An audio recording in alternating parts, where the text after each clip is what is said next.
Have you watched the Doomsday Preppers before? Doomsday Preppers is a documentary TV series on the National Geographic Channel. The program follows various survivalists or preppers preparing for the end of civilization. In order to remind your memory, let me show you the Doomsday Preppers trailer. Let us watch it together. I'm preparing my family for the total destruction of the power grid. A devastating earthquake. A series of catastrophic terrorist attacks. Supervolcano. Under a doomsday scenario, I'll be the only one standing there who has another 100 pounds to lose. 700 cans. 241 pounds of cucumbers. We have weapons for every individual in the house. This is the lifestyle that we live. Let's go. We're bugging out. Doomsday Preppers, a new series, premieres Tuesday, February 7th at 9 on the National Geographic Channel. The series interviews people who are preparing to survive the various circumstances, including economic collapse, societal collapse, massive earthquake, global warming, overpopulation, nuclear war, pandemics, you name it. The interviews detail the actions that the preppers have taken so far and end with an expert analysis and recommendation for improvements. The preppers learn survival skills, prepare survival food, cultivate alternative food sources, and build underground structures. Some of you might think they are weird in the sense that they worry too much about worst scenarios of the world and that they are extremely concerned about their own safety. It might be right. It was my initial response as well. I thought, it seems to be ridiculous. What if the worst scenario does not happen? What if there is no massive earthquake, no nuclear war, no societal collapse? Then their efforts will be in vain. On second thought, however, what if something serious really happens? What if pandemic happens? What if a real bad thing happens? Then I'll be in a serious problem because I'm not prepared. On the contrary, the preppers will be most likely to survive because they are prepared well for possible disasters in the future. While reading the story of John the Baptist, the term doomsday preppers popped up in my mind. He prophesied what would happen in the future and encouraged people to get prepared for it.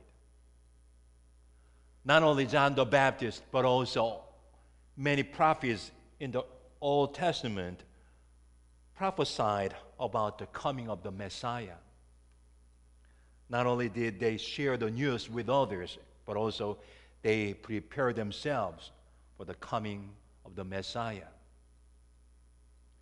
They might have been considered weird by the other people because they thought and acted differently. They were based on the future. They were preppers, not doomsday preppers, but the Messiah preppers. There are many prophecies in the Bible. Oftentimes I'm amazed by how accurate the prophecies are. The other day I was reading the book of Psalm. In particular, I was struck by Psalm 22.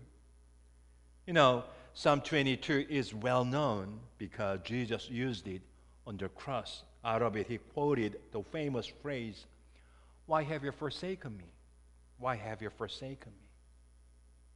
Psalm 22 details the death of Jesus Christ on the cross. Let me share a couple of verses out of it. It says, "They have pierced my hands and my feet, They divided my garments among them and cast lots for my clothing. The details had been described long before Jesus was born. My point is that the coming of baby Jesus, the life of Jesus Christ, and even the death of Jesus Christ had been planned in advance, and it was prophesied and prepared by prophets. In the New Testament, we have another prophet, John the Baptist, who was the last prophet. He was weird. He thought and acted differently. He shouted in the wilderness, "Prepare the way for the Lord. Make straight paths for him." He was a Messiah prepper. This morning, we lit the Advent candle. The most popular colors for the Advent candles are purple and rose. 3 purple candles and 1 rose candle. Most importantly, there is a white candle in the middle, which is known as Christ candle. Each candle has its own meaning. The candles consecutively symbolize hope, peace, joy, and love. It is a universal tradition of the Advent candles, but today I would like to introduce another church tradition. According to the church tradition, the first Advent candle is called the prophet candle. We rejoice that God prepares our lives through prophecy to receive Christ when he comes. Isaiah prophesied, "To us a child is born, to us a son is given. He will be called Wonderful Counselor, Mighty God, Everlasting Father." Isaiah proclaims the prophecy to people and encourages them to be prepared for the child. As we light the first Advent candle, the prophecy candle, we celebrate the fulfillment of the prophecies in the Bible through the coming of the baby, Jesus Christ. During Black Friday, I'm sure many people in America became preppers, shopping preppers.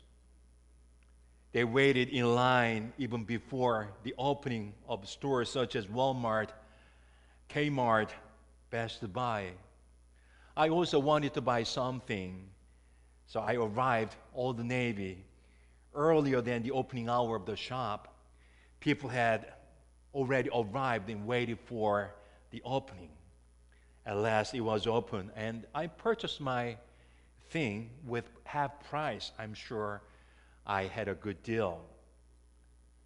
I think it is nothing wrong with becoming shopping preppers as long as people are not too much preoccupied with shopping spree. Getting a good deal is good.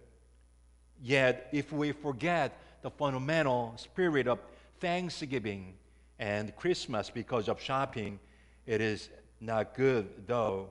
Anyhow, people in the world have become shopping preppers during Black Friday, Cyber Monday, and Christmas season. Likewise, during Christmas season, Advent season, why don't we become Jesus preppers? Let us form in line, waiting, and prepare ourselves for the coming of the child Jesus. As Christians, during Advent season, we are baby Jesus preppers. Today, as we observe the first Sunday of Advent, we turn into the Messiah preppers. Let us spend time together in preparing. Let us learn skills how to prepare for Jesus and how to accept Jesus Christ. Let us put efforts in order to prepare for the child. As Messiah preppers, we get ourselves prepared for the coming of child Jesus in 2015. Let us make the prophecies of the prophets come true this time again. Prepare the way for the Lord. Make straight paths for him. Amen.